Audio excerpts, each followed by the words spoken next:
Have you ever wondered how an airplane maintains its balance in the air? It's all about equilibrium, a state of balance where the sum of all forces and moments acting upon an aircraft is zero.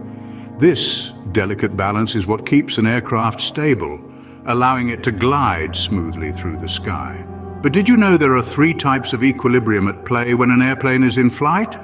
We've got longitudinal equilibrium, which ensures the aircraft doesn't rotate around its transverse axis, transversal equilibrium, which prevents rotation around the longitudinal axis, and directional equilibrium, keeping the aircraft from rotating around its vertical axis.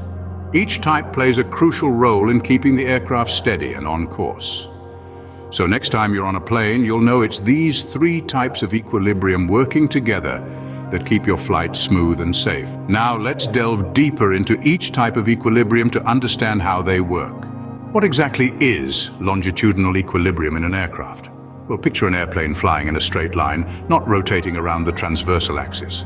This state of balance is what we call longitudinal equilibrium.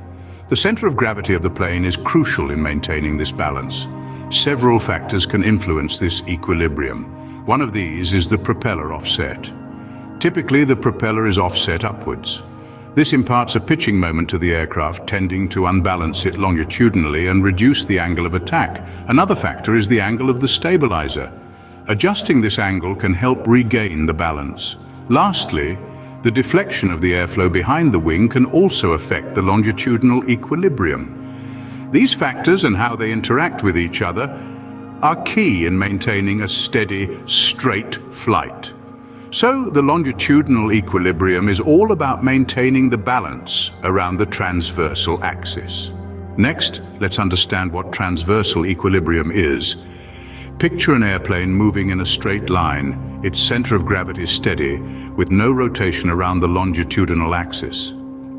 This is an airplane in transversal equilibrium. The sum of all forces and the sum of all longitudinal moments here are zero.